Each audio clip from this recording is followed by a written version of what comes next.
Helen Song, how you doing? I'm good, Dr. Sean Thunder Wallace. I want to know where the thunder comes from. If I tell you that, then yeah, can't tell you that. Okay, Okay. I'll tell you. It's actually not it's actually not a particularly glamorous story. Oh, Um, I think sometimes people. I'm a pretty big guy, so it seems like maybe there's some association based on that, and of okay. course that's not the case.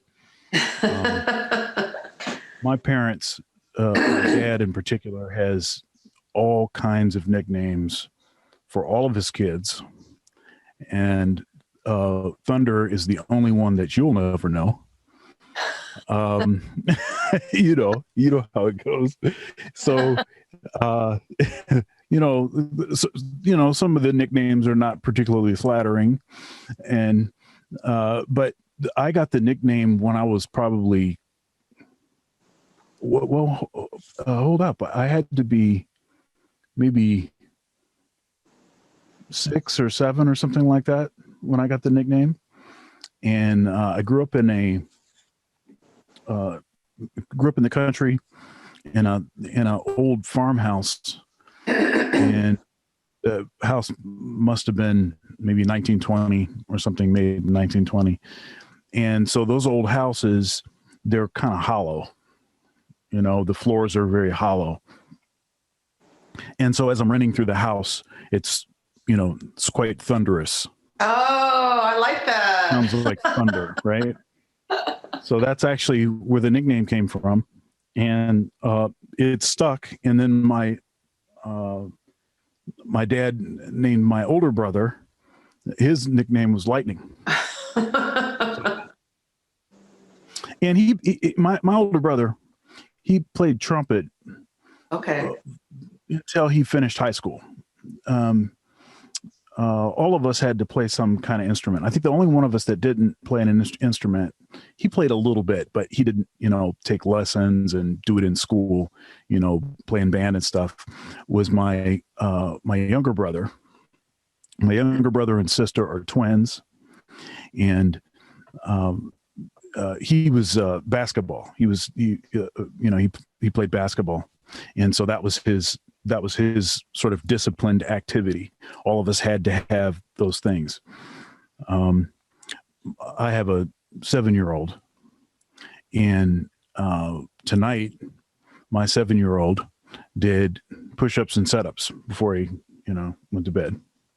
And and I get that honestly. I get that honestly because that was something that all of us did. Well, he was like, okay, it's time to go to bed, but first we're going to do some push-ups, calisthenics, you know. He wanted to set up the expectation to for movement, to the sort of antithesis of the sort of sedentary kind of sitting in front of a computer for long hours kind of Oh, thing. I'm At inspired. least something to counteract that. No, that's inspiring because I was talking to a friend today and I said, I feel so stir crazy. I think I'm going to do 100 sit-ups before I go to bed. So now that inspires me. I'm going to do that. Your kid Hey, inspired no, that's great. me. No, I'll tell you that I got a couple other things out of the deal. I'm the only one that's doing music as a profession. Um, and my first instrument was saxophone, and that was one of the exercises I did every night was setups, right? Really? And so the way it works is you're, you have different kinds of muscles, right? So you have hinged muscles, right? So bicep is like a hinged muscle. It's pulling against something. It's moving my arm up. That's its purpose, its primary purpose. But then you have non-hinged muscle groups like abs, right? And so uh, you're going to work those, and if I make that crunching motion, hip flexors, lower back is involved, abs, but then also inside attached to your abdominals is the diaphragm, right? And so actually by developing strength in your core, you're actually developing diaphragmatic strength, which is really important, for a horn player. Yes. So that was something that, I was getting out of the deal. I started playing saxophone when I was 6, and my dad was a great saxophone player. So I got that. I came upon that honestly also. Nice. But we're not here to talk about me. We're here to talk about the great Helen Sung. The first time I think I met you one time. I think you came to Ohio State to play for the jazz festival one year. Is that right? Was it part of a collegiate festival where we did judging? Or no, you didn't do judging. Was I playing with another group probably? You played with another group. Okay. Yeah. Yeah. I mean, it's funny because my dad got his doctorate from Ohio State in Columbus. So I lived there. I was very young for a couple of years while he finished that up. And he's a lifelong Buckeye fan. So are you the Columbus branch? Because I know there's more than one, right? Yeah. I'm in Columbus. And I don't remember that festival. I'm sorry, but I do remember playing at. There was a club in Columbus. I don't think it's there anymore. I was playing there with Lonnie Plaxico. That was a while ago. Was it the Firehouse? Was there something called the Firehouse? Yeah, that's right. Yeah, that venue doesn't exist anymore, but it was called the Firehouse because it was an old Columbus firehouse, and it was changed into. Yeah. It was fun. Yeah, no, I dig Ohio. I've done a lot. I love Cleveland and the jazz festival there, Tri-C. And right. a lot of, did something at Bowling Green and,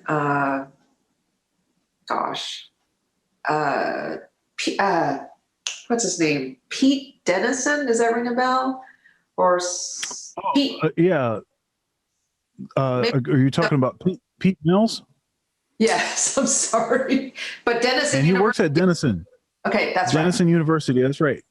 Pete and I are good friends. I interviewed him on his program also.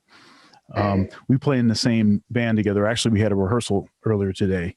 Nice. For this Christmas or holiday show that we're doing. It's going to be filmed.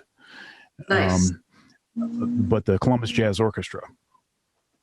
Oh, right. And so you must know. Oh, Lord have mercy. I can't believe I'm blanking. Youngstown. Dave Morgan. Bassist? Yeah, Right. So I know the name. I don't know that I've met him before. Of course, I know the club you're talking about. Byron Stripling is the artistic director for the Columbus Jazz Orchestra. Yeah, and I told him I interviewed him on this program also. I told him I was interviewing you. Oh, wow. And he said, "Oh, she's great. She plays great." He said, "I played a gig with her." So anyhow, I'm not sure if maybe it wasn't at the Ohio State Jazz Festival, but I remember seeing you somewhere, and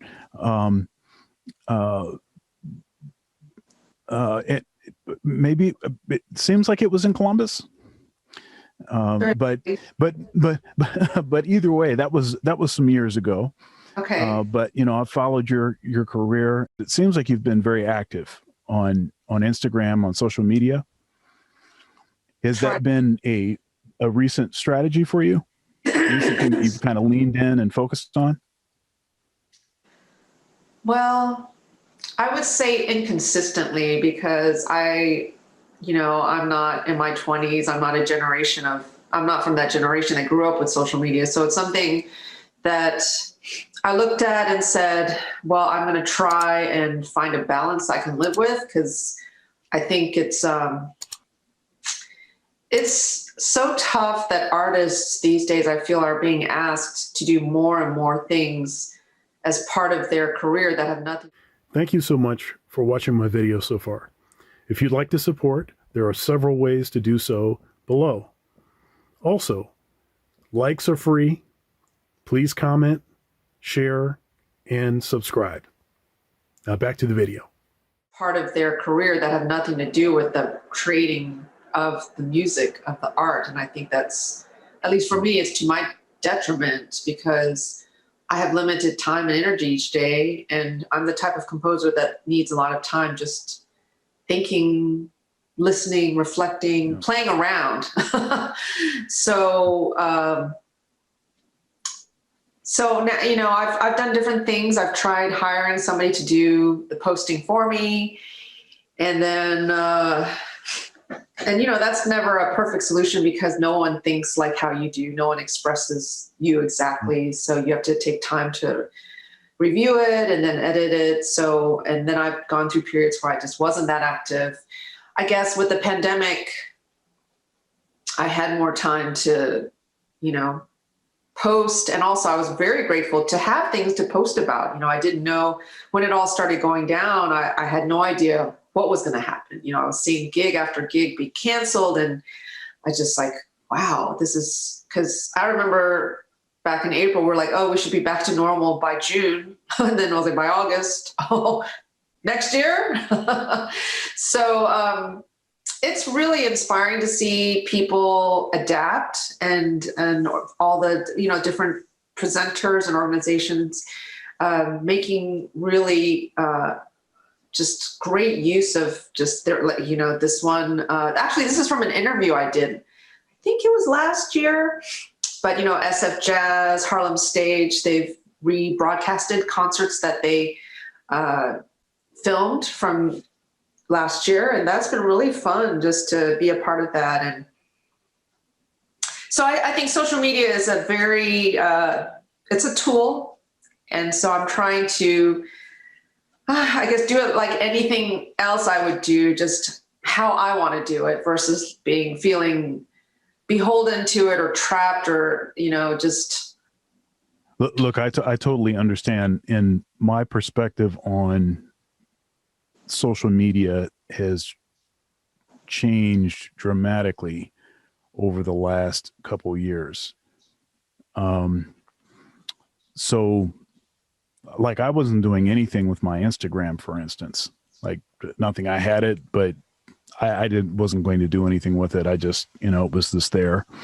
and then I just decided I was going to be consistent with Instagram.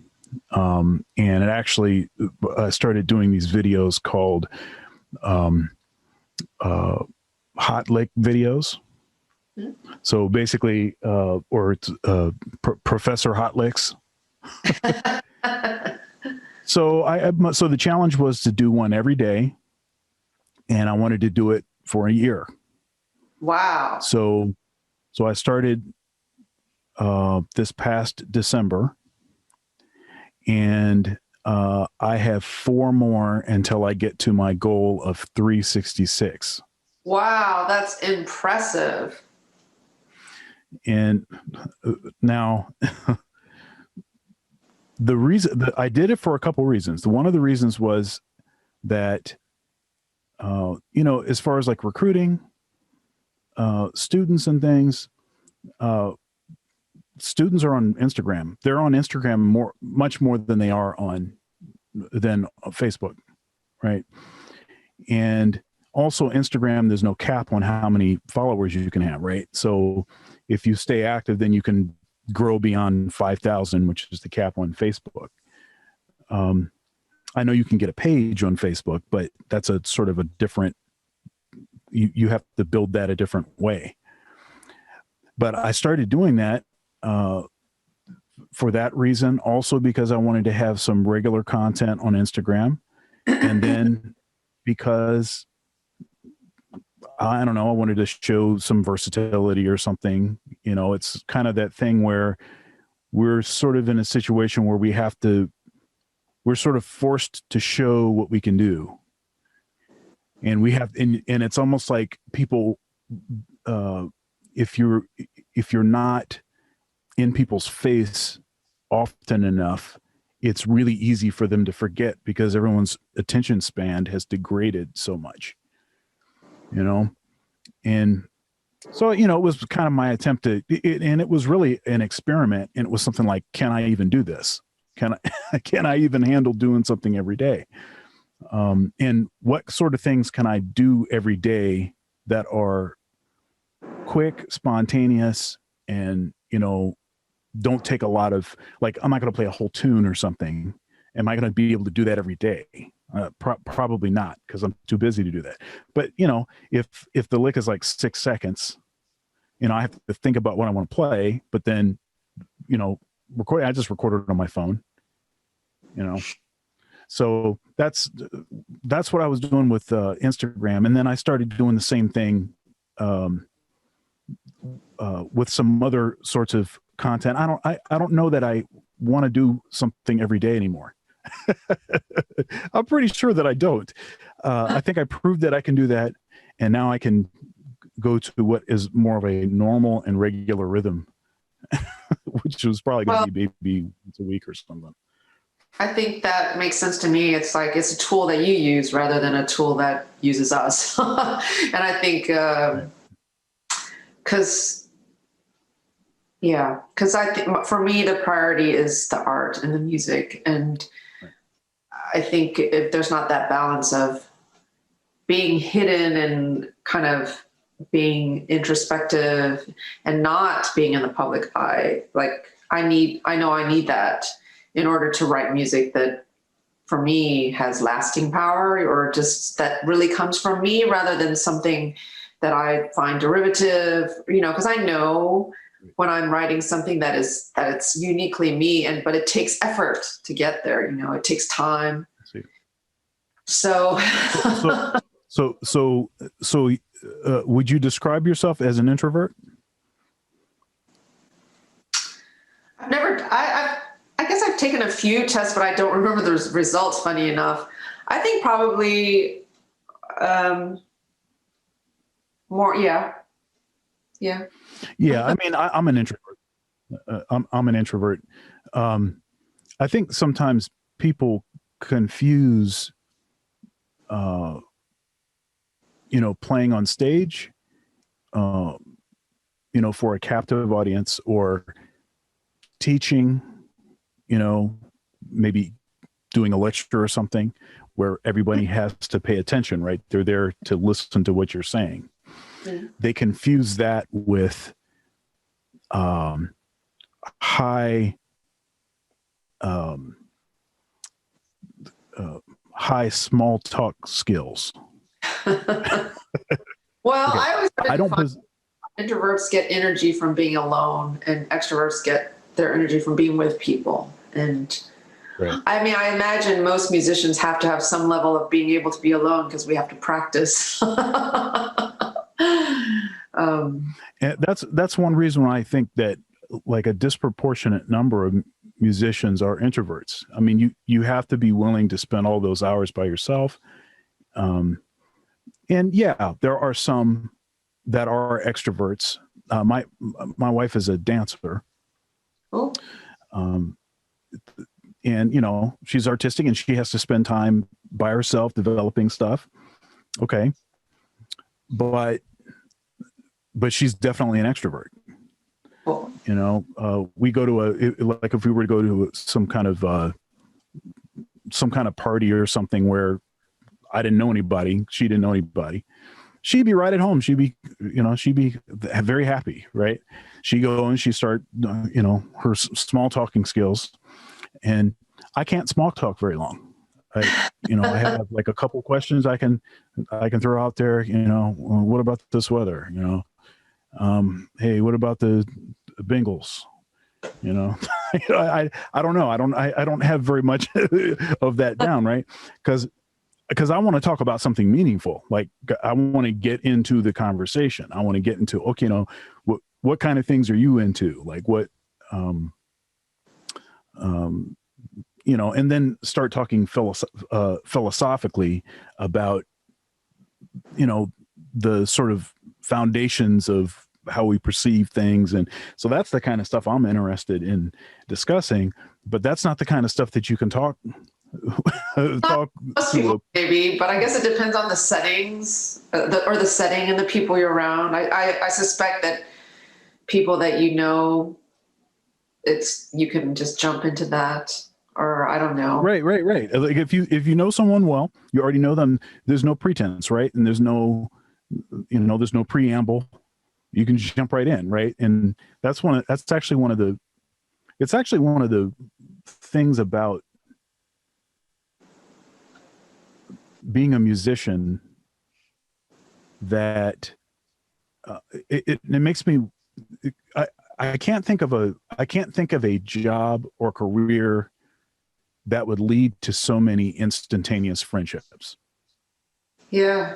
Right. You sit down, you play one tune together, and then it's like that's locked in there, and you can always go back to that. You can always resume right there. There's no need for any, like I said, no need for any preamble, because you already know the most important thing. We already know that, we have this beautiful thing in common, right? The music, and that just that bond. No, I totally agree. I was just thinking how, I come from classical music originally, and how, especially classical piano, it's so solitary, because it's really just you. Even when you're playing with an orchestra on stage, they're this big unit accompanying you.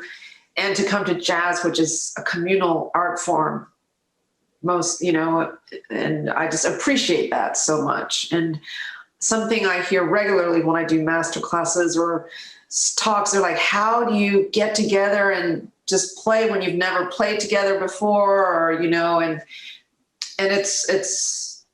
I tell them it's like these hours of practice of we speak a common language. It's not a perfect analogy, but it's a good one. And that we know the principles of how we know the tunes, we know the principles of how to play together.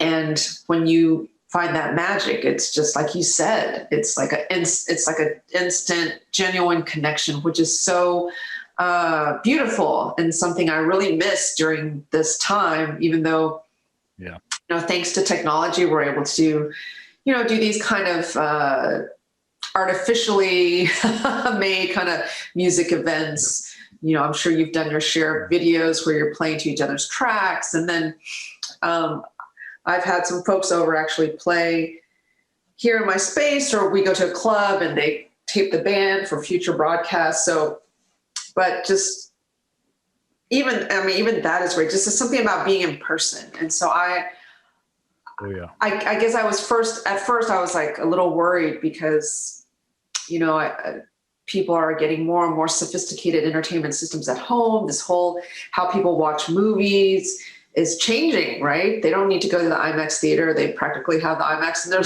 living room. But I think there's something unique about music, like the in-person thing. So I'm really excited to see what's going to happen after we're really let out, and can move more freely with confidence. And I was talking with a colleague, and he said it was very interesting because after the Spanish flu pandemic in the 1917, 18, after that, jazz really burst onto the scene in a real way. So, all this pent up energy and artistic, whatever, who knows what was going on under wraps, right? And because he said the historians are looking back at that time now, because they thought the World War was the main shaper of the change that came, but they're looking at the pandemic now since we're going through that ourselves. And so just, what are the young folks doing? What are the music that people make with such different tools now, right? With computers and loops and samples. I mean, and like somebody like Jacob Collier, who can do the whole thing right around him. And that's really amazing. So I'm looking forward to an artistic boom, a season of just real flourishing in the arts and music. And I definitely want to be part of that. Yes, me too. Now I'm going to say this, and I'm not an optimist. And I'm not a pessimist either. I'm a realist. And in my conversations with folks,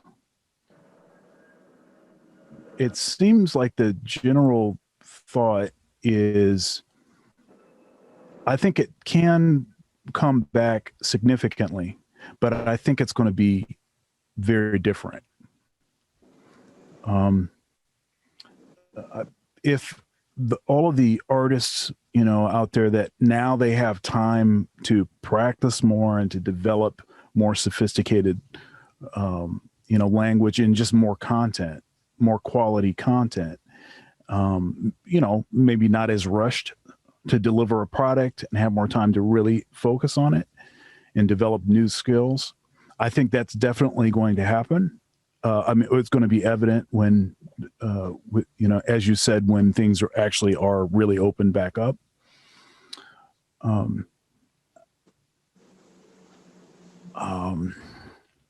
But I wonder how long it's going to be.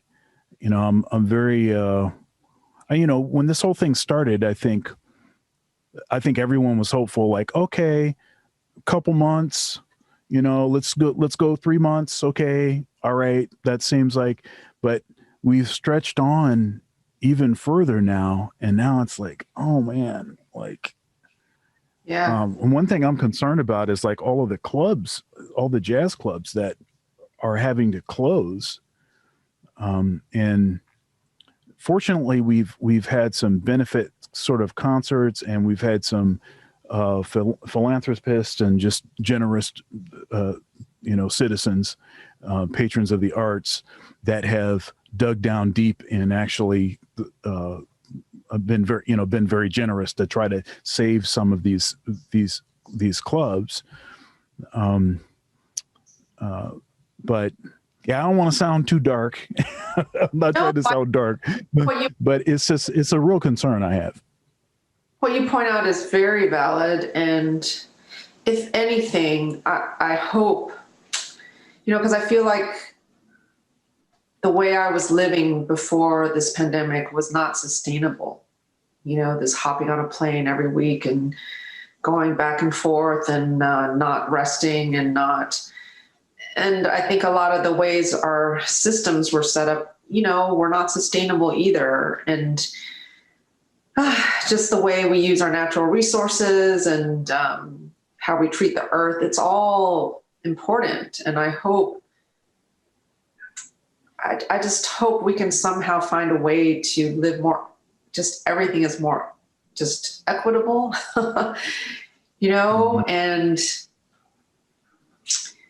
because it seemed like we're headed for the extreme, right? Or you're either super wealthy or you're just really have nothing. And yep. In the middle, at no time in history has there been such a separation between the ultra wealthy and the poor. I don't think it's not right. It's not honest how it got to be that way, and I don't know what role, if anything, I want to be part of just whatever helps make life just make, well, all I have to offer is music, right? Make it accessible. We might have to start small, like the house concert might be a very important thing, and being creative of how we present music. And I don't know what the answer is, but I know I don't want it to go back to exactly the way it was before, because a lot of it was not healthy. Yeah, it was not sustainable, not healthy. And hopefully some of that will be burnt off. And hopefully the people with the wealth and with the power, like you said, the people who dug down deep to help clubs, I hope that will be a trend towards also just letting go of some of that power and some of that wealth. I mean, I don't know what it's like to have that kind of power and wealth. And I hope that, it must have an incredible pull to it, because people who have it seem to just want more and more. And I'm like, how much money can you spend in a lifetime? Because I have friends who play with big, very, very big acts, and they have to fight for just fair pay. And that is something I really was very disappointed to hear, but who knows? I don't know that I would do any better if I was in that position, but hopefully this might make people think twice, because, just think a little more long-term, maybe more long-term, but also very, very living present with the now, and just really living each moment and being appreciative, and wanting to make. Yeah, well, we just well, Thanksgiving just ended. I think it's very appropriate to talk about what we can be grateful for, and not and treating others with respect, and compassion. All of that. All of that stuff is important. You were talking about balance. I think about, like, right before 2020, that began, I had all of these thoughts, and it seemed like everybody did. I'm not like a big New Year's resolution person. I don't, hey, this year I'm going to do this. I'm going to, stop eating ice cream right before I go to bed, or, whatever. That is something that I need to stop doing, by the way.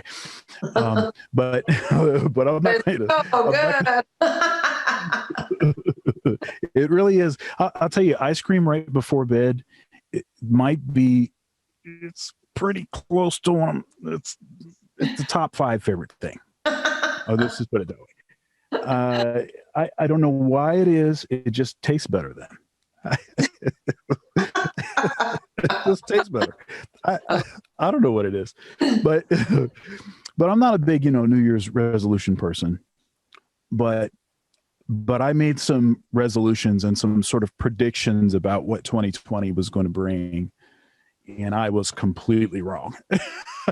I was totally wrong. I think most of the artists that I know, first of all, many of the artists that I interviewed on this program, they said, like, almost identical thing that you said, that what it was that was happening before the pandemic was not sustainable, that they were not getting adequate rest, that it was a rat race. There was just,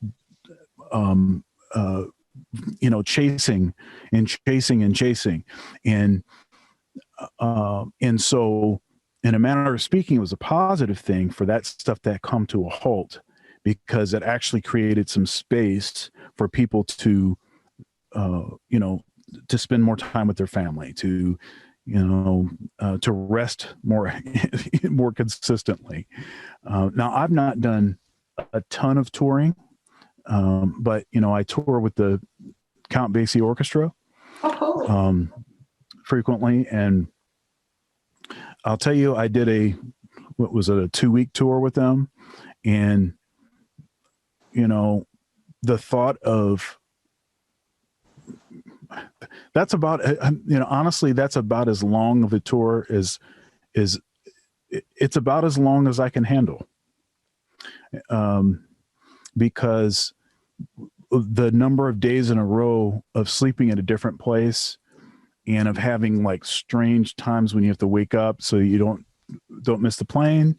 Yeah. And then you're going to all kinds of different places. So maybe even stuff like the kind of food that you would want to eat, or if that stuff is all drastically different. And, when I went to college for my undergraduate degree, this is how much of a homebody I am. I went home. I went to a school that was an hour and 15 minutes away from where I grew up. And I went home every weekend. Every weekend I went home. It's because I want to be home. Mom's cooking. I don't blame That's right. you. Mom's cooking. Farm food is horrible. Oh, that's right. That's right. But it's just, I love playing. I love music, and that tour was great. I loved every second of it. Great players, great music. But just the thought of doing that for an extended period of time, what if I had to do that for like 6 months? Like, what kind of like headspace would I be in? And, but that's kind of, that's what a lot of musicians' lives are. It's just constantly doing that, you know, and of course it's for a worthy cause. It's, you know, it's for our passion that we have for music, but it's not a lot of balance in that. Oh, well, I'm so guilty in that regard because I love being on the road still, even with all the crazy travel. And I've never done a 6-month tour. The longest I've ever done is a month. And it's now at the end of a month, do you really start getting homesick? Or is it kind of like, I could go for another month? Well, geez, that was a while ago. You know, I don't have a family, so I think that makes a huge difference if you have kids waiting at home for you. And so I'm still, I don't know, free spirit in that way. And so I think that if I did, I think I would feel very differently. You know, well, it's not just, but for me, it's not just my family. Of course, that's obviously that's a big deal. That is part of it. That's a substantial part of it. But part of it is, you know, like I have my studio set up a certain way so that I can do a certain kind of work, you know, and I can expect that things are in a certain order, and that helps me to be able to work efficiently. True. You know? That is the hard thing, not being able to practice and not having that routine, you know, so I guess maybe it's good. I've never, you know, because I know jazz tours used to be long. And so, you know, I think the longest tours now are no more than, I think 2 weeks would be considered long for a tour now in jazz. You know, my things are usually anywhere from one-offs to 10 days, maybe 2 weeks. And so, I still love it. I have to admit it. Well, I mean, and don't get me wrong. I love it. Don't get me wrong. I love it too. I mean, I really love it. My thought is just more about, how long could I do that and what would I pay? What would I end up paying for it? You know, and it's kind of going back to this idea of balance, and maybe this pandemic is an opportunity to sort of reset for a lot of folks.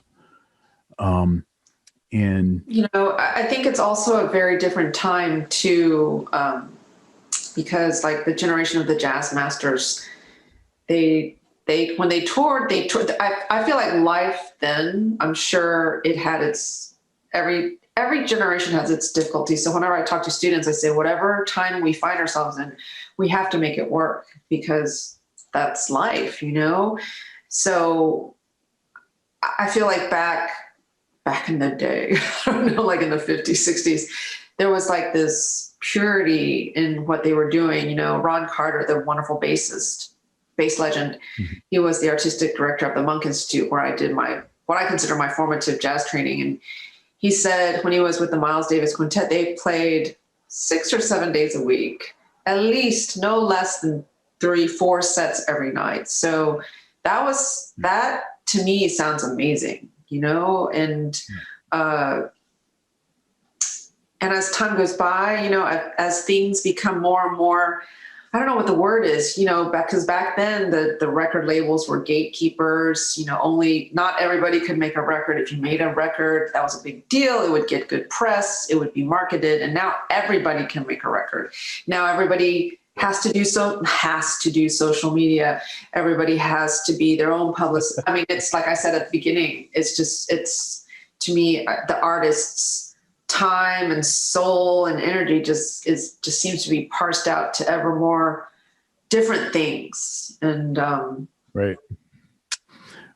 You know, it actually reminds me of, so as an academic, if you as I look back at how the laptop computer has totally changed what the expectations of a faculty member are.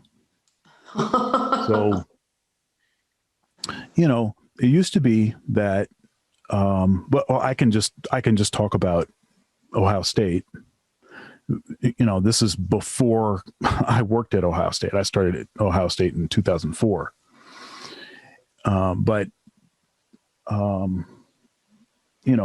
years before I was there, they used to have an administrative assistant, someone with secretarial skills on each floor of the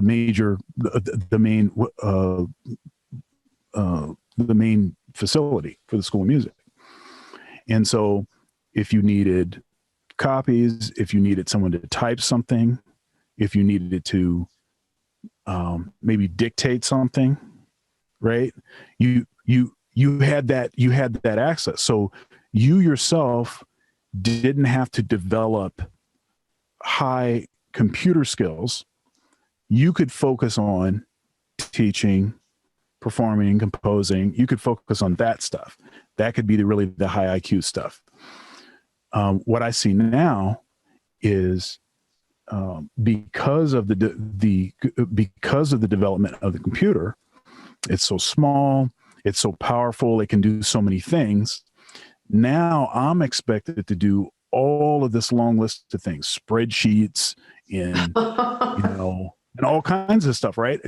And wait a minute here, how is that? I mean, I'm looking at my job description here, and it didn't say that I needed like a course in Microsoft Excel, or it didn't say that I needed those skills. But that's what jobs too, probably, right? It's yeah. So I wonder if just this is also an opportunity for me to push back against just this ever seemingly just compartmentalizing, my life, or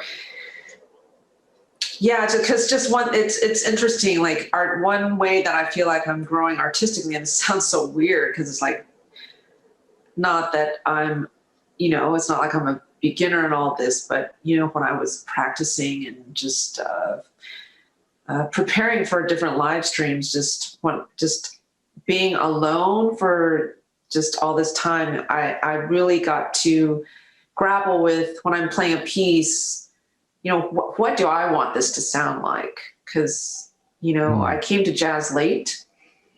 So, I had all these great teachers, all really well-meaning, and who were like, you need to check this out, you need to do that, you need to, and I did it all.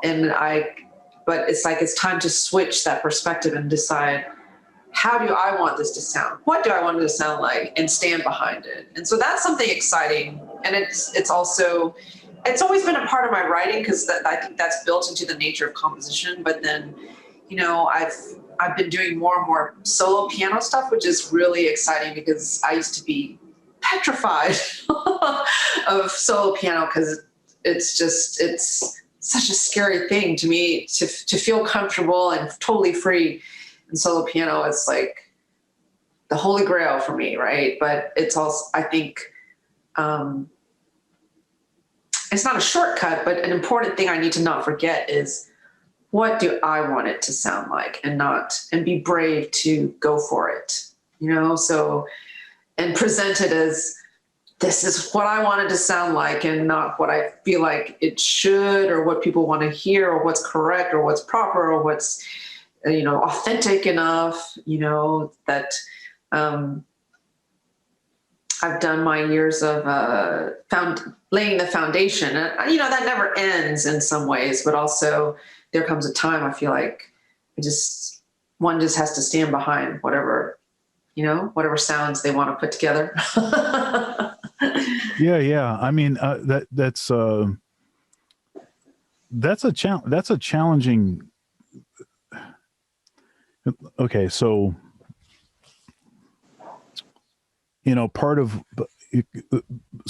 what makes a person's recordings, their projects successful, or I guess commercially successful. That's not really the word I want, because we know that in a commercial sense, most jazz, even if it's the best stuff that ever existed, is not going to be commercially successful if you consider that. But what makes people come back to the same artist to, okay, what's their next project, what's their next project, right, is the sort of development of the expectation for what your art is like, right? So as you grow and develop as an artist,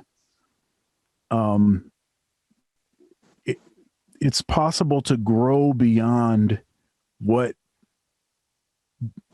the audience base that you've developed is comfortable with, right? Mm-hmm.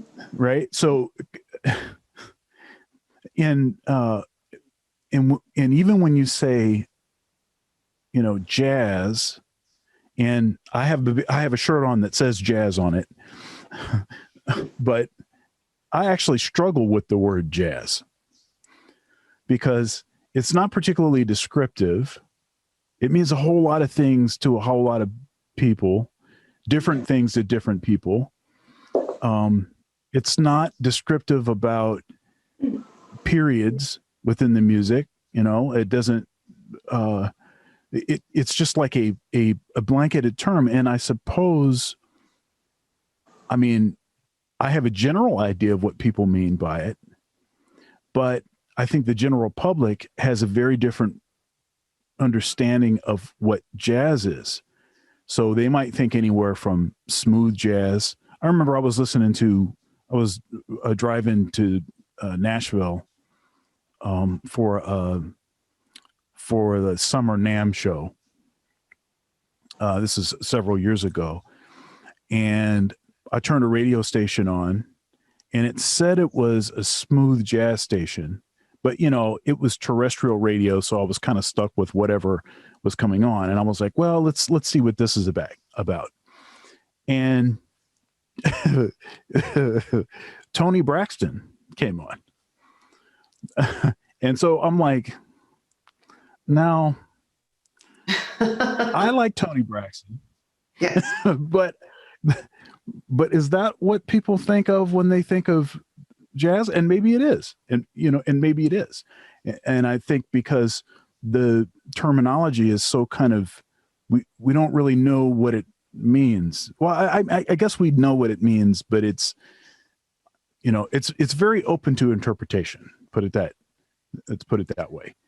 You know, as opposed to like if you said something like, I don't know, classical music, or, you know, something from the Romantic period or something, we know what that music sounds like. It's very specific. And you could say the same thing about like bebop, because it's like, okay, we know what bebop is, that there's a very specific kind of thing that is. And so as we're sort of developing our skills and we're basing our interpretation on the tradition, you know, part of the reason for doing that is because you want to be able to benefit from the same audience that loved that music as an artist. You want to be part of that lineage. And so I don't know, it just makes it's something that I've struggled with. It's like a challenging kind of puzzle. Well, I think jazz is so unique in that it can take, at least I guess jazz how I understand it, it can take in any influences from so many diverse sources. It's influenced in my opinion, every type of American popular music.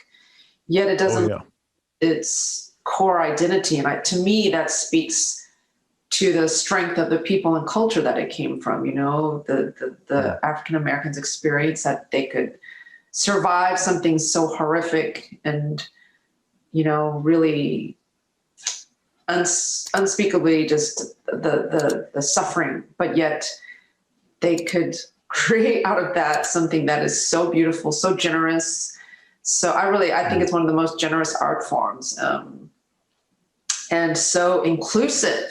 I think that might be maybe just I don't know, part of what you were talking about. I also think in the development of the music, jazz has grown so fast. When we think about classical music, and I think it speaks to the time it's into. Classical music developed over centuries, millennium, right? But jazz is like what, 200 some years old, and it's pretty much evolved, in my opinion. It's kind of paralleled the development and history of classical music, and now I think jazz is at a very interesting place because like classical music broke down with the 12 tone, with all that stuff. Cause tonal music after a certain point, I mean, you can always write beautiful music, original music with the harmonic system, but I understand the impulse to what's after that, what's beyond that. I think jazz is kind of at that place right now of kind of the barriers, the boundaries, the genres, the defining things, genres, it's all breaking down. And I've heard some pianists like Tigran Hamasayan, I'm sorry, I say his name wrong, where he uses loops, and it's fascinating. It's amazing. And so that's, yeah. And I think for some artists, jazz is is like a launching point for them, and who knows where they'll take it. I think that's really, really exciting. Yeah. Yeah. When we say jazz studies, when I say jazz studies, and when I talk to my students about jazz studies, jazz studies, sure, it can be a means to helping you to replicate, the late 50s, hard bop or something, it can be that. And that's great. We need curators also of the tradition. We need people that speak the language well and they identify with a certain period, and that's where they want to stay. That's fine. But I think another aspect of jazz studies is that it has the capability of imparting all the necessary skills to be able to have a career in any kind of commercial music, any kind of American popular music, any kind of music period. And in the combination of classical music, expertise at classical music, and jazz creates a dynamic where there's nothing that you can't play. I mean, or at least have a way to understand. Now, obviously, you still have to spend the requisite amount of time learning the dialect, so to speak, so that you don't sound like someone that knows the general language, but they're not from around here, so so you have to do that, and that's important. So if I really love bluegrass, for instance, which you can undeniably hear the influence of bebop, listen to what the banjo player is doing. But if I just come in it with like, oh yeah, well, basically they're just playing bebop, well then there's a whole lot of stuff that I'm gonna miss. But at least it gives me a window into understanding what's going on.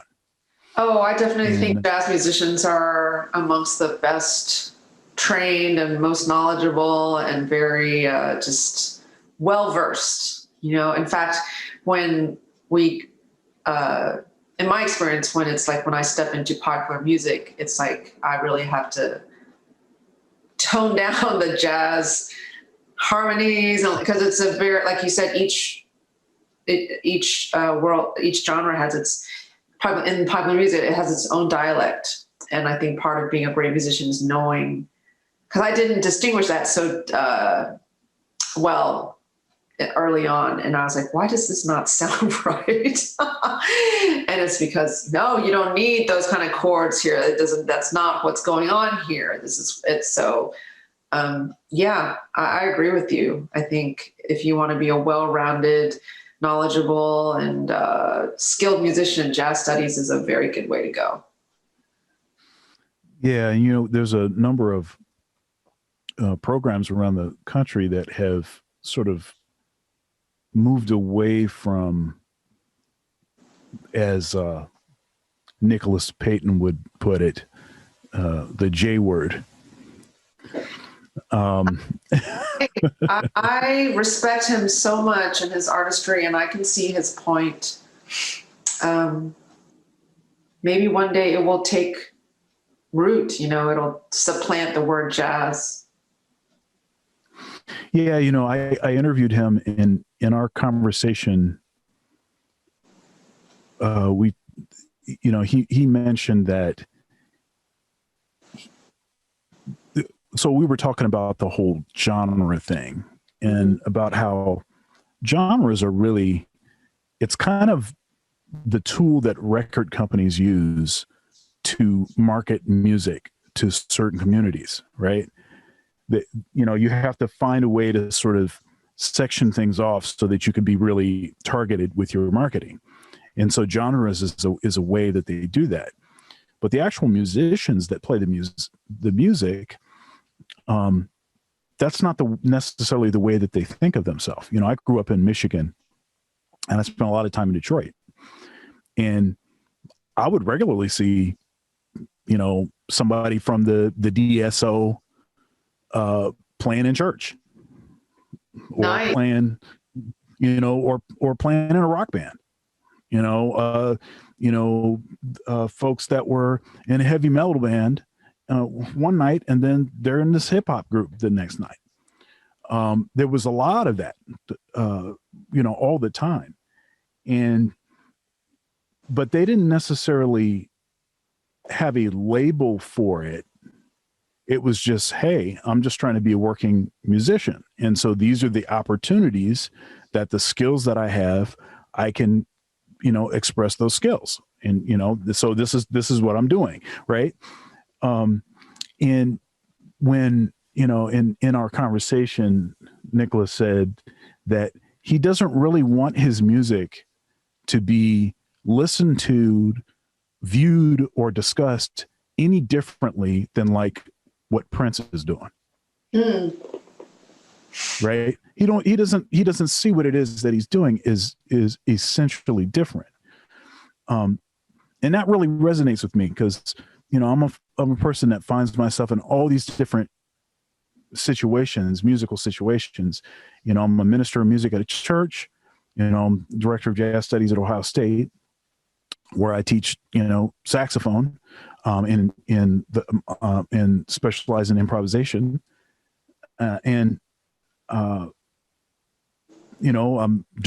direct big bands, and and even before I took the job at Ohio State, all the different things that I found myself doing, working with marching bands, again, playing in churches, playing in different kind of churches, writing music for, I one of the last projects I did before the pandemic hit was in February. I think it was February 1st, actually. I think that was a Saturday. And so I'm Orthodox. I'm Orthodox Christian, but I work at a missionary Baptist church. And my experience in church has been in the Black church prior to becoming Orthodox. And one of the things that I wanted to try to merge was certain commonalities that I saw in the Orthodox in the liturgy and in Black church. So I wrote I composed a Black gospel setting of an Orthodox Vespers. And we had two speakers. It was called How Sweet the Sound. We had two speakers that helped to contextualize the music, and then we presented the music. It was 8 singers, an organist, a percussionist, and me standing up there waving my arms. So, but but all of this, like the diversity, all the different kinds of things that are out there, I don't know what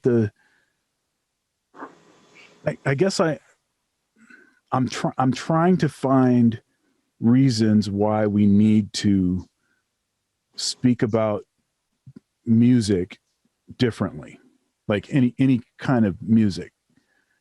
Well, and I realized that the Western European sort of perspective on things is to be very analytical and to dissect things, to be able to talk specifically about different attributes. And I think that there's value in that. But there's like a holistic side of me that's like, but do we really need to cut these things apart, or, whatever. I think our society likes to label things. They like to put things into neat categories. I think sometimes that might help the listener know what's coming, what to expect. But I think if I hear you correctly is, I'm just reminded of something that the great bassist Charlie Hayden said to me. I was finishing up my degree at the University of Texas at Austin classical piano. And that's when I was first really exposed to jazz. And so I started taking jazz classes and hanging out with the jazz musicians. And he was one of the artists that came and was like a special, he performed, he did master classes. And at one of his talks, he was saying he encouraged us. He says, aim to be the artist that transcends categories, and so that's what I try to focus on. Like, I don't think I'm there yet. I think my music it draws very heavily on the history of jazz, but I feel like now I'm kind of shifting over into this, I don't know, a different place. It's exciting, it's scary because it feels very unfamiliar and unknown and, unsure, because I do care. I want people to like the music. I'm not out to antagonize the listener or, have people throw chairs. I'm sure Stravinsky didn't mean to do that at the Rite of Spring or anything like that. That sounds kind of cool too, but whatever I do, I want it to be genuine. And hopefully it will move people and help them, feel the freedom that I came to feel through jazz music. Cause jazz got me in a way that classical never did. And I really feel like this music in an odd way, has helped me become a better version of who I could have been. So I'm very grateful for that. Because jazz music is so honest, it really made me, I had to look inside myself and say, do I have something to say with music? What do I want? What is it I want to say? And, so I feel so lucky to be a jazz musician today. It's not an easy life by any means, but, when it gets really hairy, I feel like every few years I come back to the same question. It's like, why do you do this? It's so funny. I did a masterclass for UT.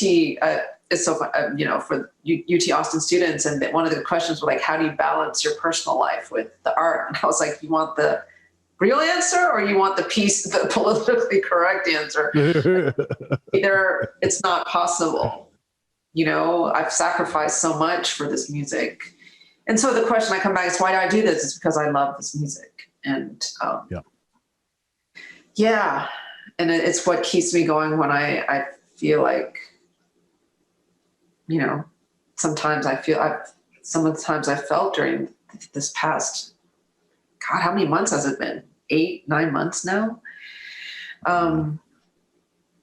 So, I really believe music is a gift from God. He allows us to participate in the divine act of creating something that can move people. And I really believe bring healing to people. So, that's what I interviewed Camille Thurman. Oh, I know Camille. Yeah. With her perfect pitch. And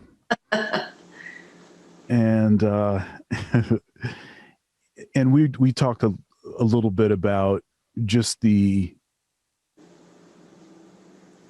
challenges of being a musician and just how it is. It's not easy. And I think folks sort of glamorize what it is to be a musician. And the only people that really should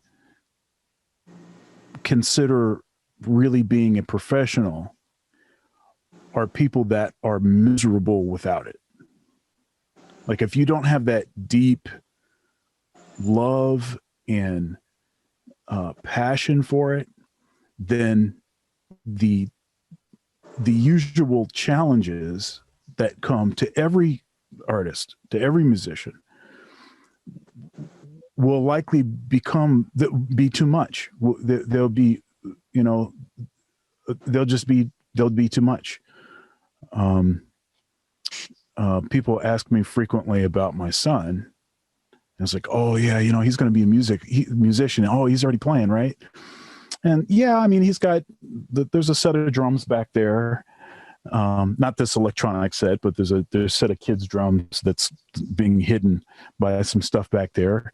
And he's got a trumpet, and I got him a guitar, and yeah. And every once in a while he'll say, hey, Daddy, can you give me a lesson? And really what he wants to do is he wants to come down and act like he's going to do something and then just sit in my lap. Oh, and that's great. That's adorable. That's great. And I have pictures of when he was still small enough. What is that thing called? A baby Bjorn? The thing, it's like the thing where he's like strapped. He was like strapped to me, basically. Okay. Yeah. Right.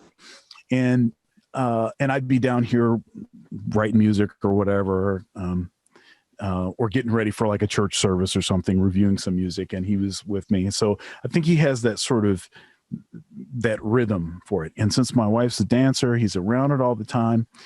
And I think people mean well by this, because it's not uncommon for musicians to kind of come from the same family, right? You see the Marcellus family, I'm the only actual professional musician in my family. And yeah, I mean, I want my son to be a music lover. I want him to appreciate the arts. I want him to be a supporter of the arts. And you know what? If he shows me that he really wants to be a musician, that he really has that passion, then everything that I have is eventually going to be his anyway. I mean, I'm not going to withhold anything, and I will support with ferocity the way that my dad did for me, right? So I'm definitely going to do that. But do I want to push him in that direction? And I don't know. It seems like there's some different philosophies on that. I interviewed a guy named Christian. Why can't I think of his last name? Christian. He's great, great violinist. He's from Columbus. Oh, Christian House. Kristen House. Thank you. Um, and he has an interesting take on this. Like, he believes that you should actually, this almost, I don't want it to sound harsher than he intends, but basically you make kids practice. And by doing that, you're teaching them this discipline, and maybe they won't like it, but by the time they get to the age when they're old enough to realize the value of what it is that they already have stored up now, that can be enough to sort of propel them. And of course, that's what happened with him, right? And that's what and he's about as great as you can be on that instrument, right? And he's obviously very passionate about music. So, and then there's the other perspective where, if you start teaching your kids too young, you can kind of turn them off to music.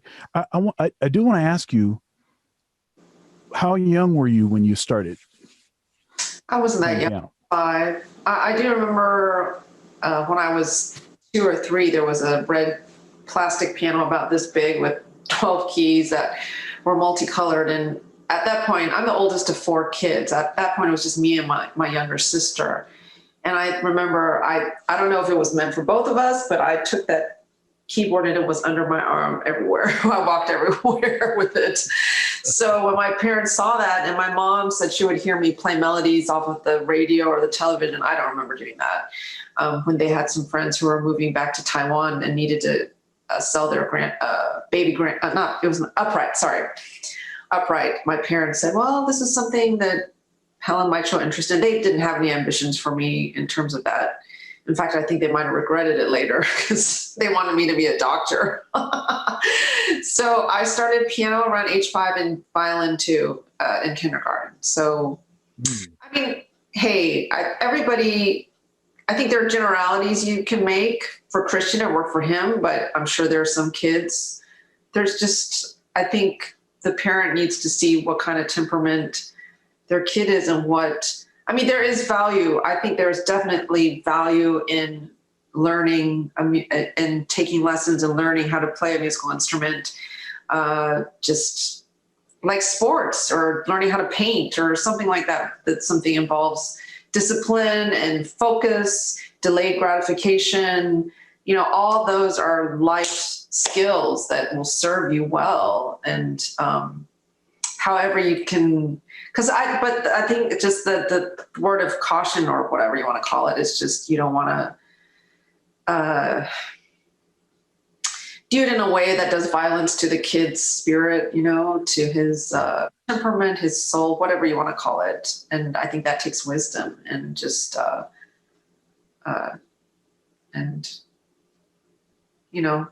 discernment and just trial and error. Because like you said, if they're not going to be professional musicians, they're going to be our audience and people that buy our CDs and come to our shows and stuff like that. That's right. That's right. That's right. So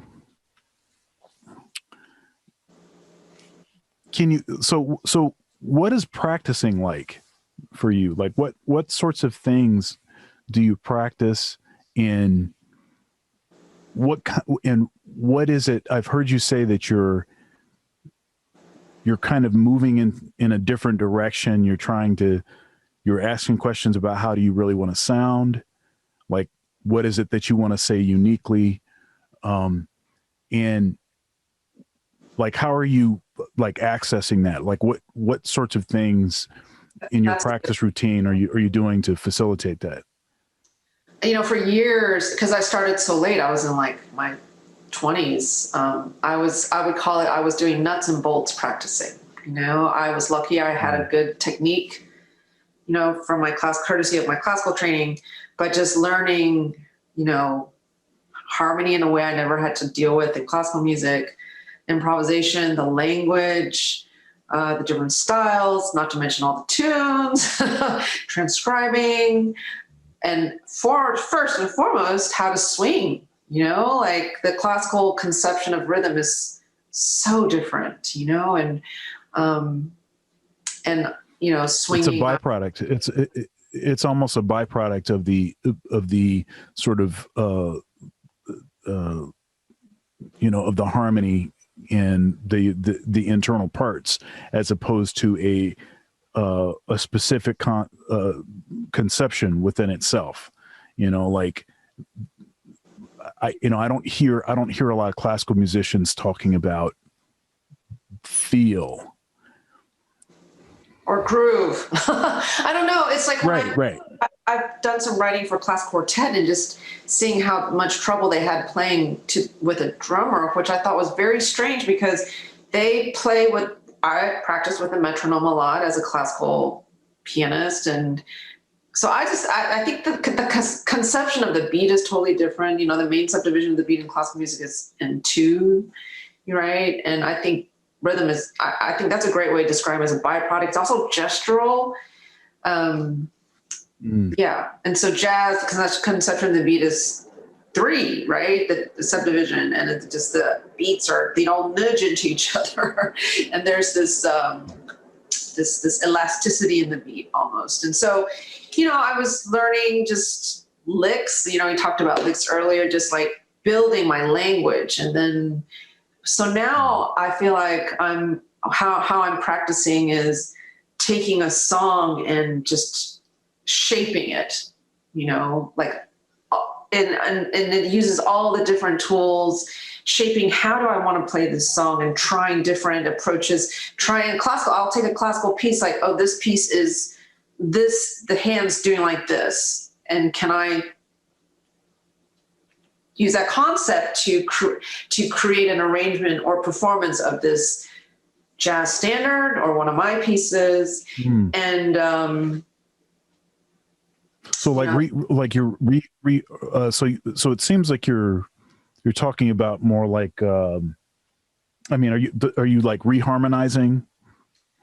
It's melodic, it's harmonic, it's rhythmic. I mean, right. I played some years with T.S. Monk's a band, and he said he would hear his father playing the same couple of tunes all day, like 6 to 7 hours, and then go to the club that night and play those songs. So that's kind of like he was getting to something. So I want to get to something that is what I'm trying to get to, and because I remember Ron Carter telling us when students at the Monk Institute, he said, if you want to develop your own voice, write music. So I think in composing, it's easier to get there, but then also, how I play other people's songs, that's another, it's harder for me. And so one example is like a Jerry Allen tune called Feed the Fire, and it has this ostinato pattern, which goes into typical swinging solos and walking bass line. But since I was playing it solo a lot, I said, what if I kept that going in the left hand? Can I keep it going the whole time in the left hand? I kind of like that. And then that came into, let me see if I can do this. So I was just, that became that piece. Like now when I play, that's how I want it to sound. So I want that thing and it's hard because then you have to play your right hand all around it. It's like, to me, that's like a fire, right? This is the source of the fire.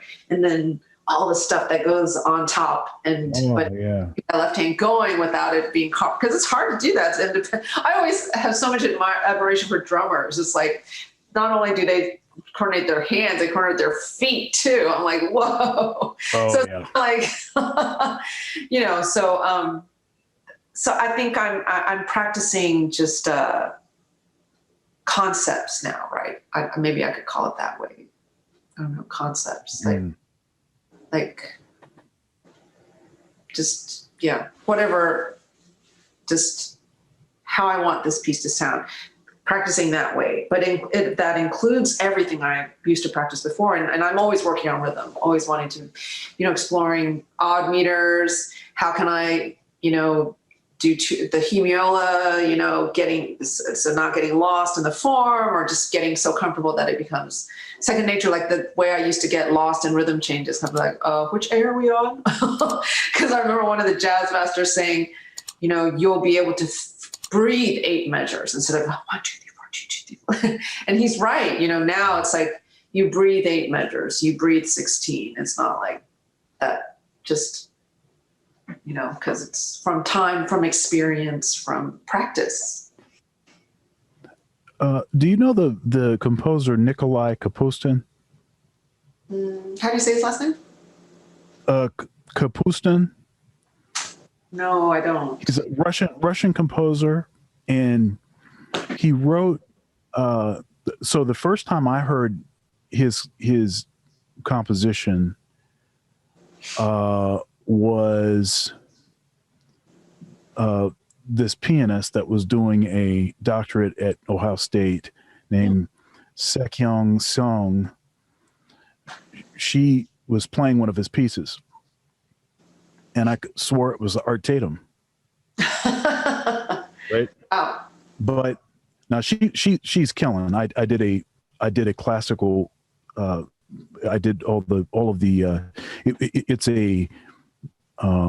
all Marcel Mule commissioned works that we did together. But the first time I heard her was doing playing at one of these honors recitals, and she was playing the snot out of this music. And because her feel was so killing, I assumed that she was a jazz pianist. Like I was like, I can't imagine someone being able to play with that kind of feel. And of course she was just playing one of Kapustin's compositions. But she really had done her homework to make sure that the feel was right. It was very unusual.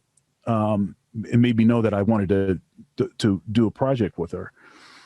But certain things that you've said that make me think that you would likely really dig his composing, like some of his pieces. Like it's super killing. Oh, all right. I learn something every day. Yeah,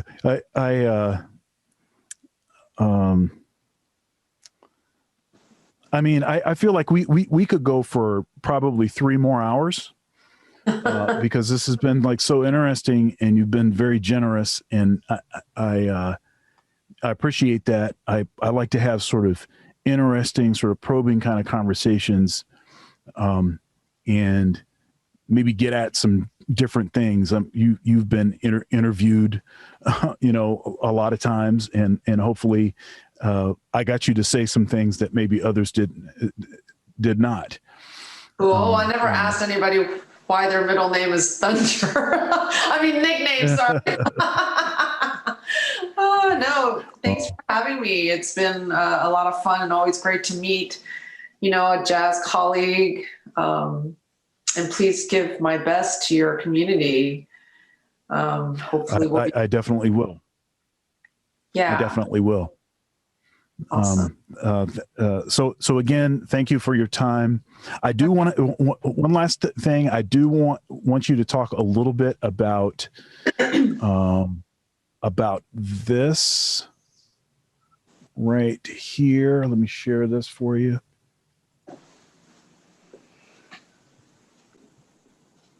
Oh, thank you. Thanks for sharing that. It's my most recent release, and it's a collaborative work with the great American poet Dana Gioia. We wrote some songs together. The words for the songs that I wrote come from his poetry, and I'm really proud of this this record. You know, I have so much respect for Dana, so I really just went to the ends of my musical universe to find the right notes, to find the right musical settings. And I hope if y'all don't know about it, we'll check it out, and that the music will be a blessing. because it definitely was an adventure and a blessing to be a part of that project. So thank you. Yeah, and I will in the description to this video will be a link to your website, so it makes it easier for folks to find you. Yeah, And yeah. I know that the social media thing is sort of a frustrating kind of thing. I struggle with myself, and I don't like the idea of sort of validation by likes. It's like so that. awful. But I want those likes too. I admit it. Why does it get so many? Why does that not get any? It's like so annoying. But I have to say, I do enjoy seeing the stuff that you post. Oh, thank you. Thank you so much. So maybe that's some sort of encouragement. Yes, it is. To not completely chuck it out the window like I wanted to many times. Anyway, oh my gosh. Well, please stay safe and healthy, and wishing you a really wonderful end of 2020. And let's hope for just nowhere to go but up in 2021. That's right. God bless you. Take care. You too. Bye. I'd say it was the stars reminded me of you, but I can see the stars from Second Avenue.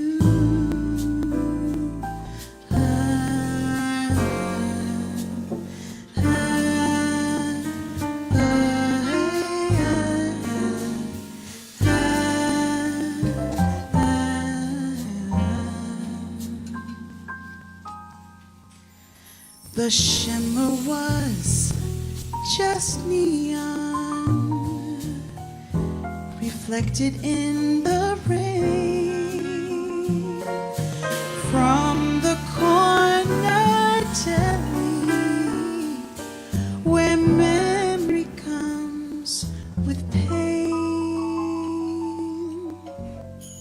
I'd say it was the moon that made me lose my head, but I never saw the moon in the window by our bed. It was just a street lamp shining in the dark above the empty bench in the empty park.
I'd say it was the wine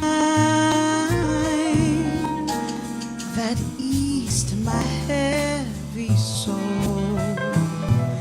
But I never take a drink, I never lose control. Maybe I should blame myself, maybe just blame you. The stars won't tell me anything here on Saturday.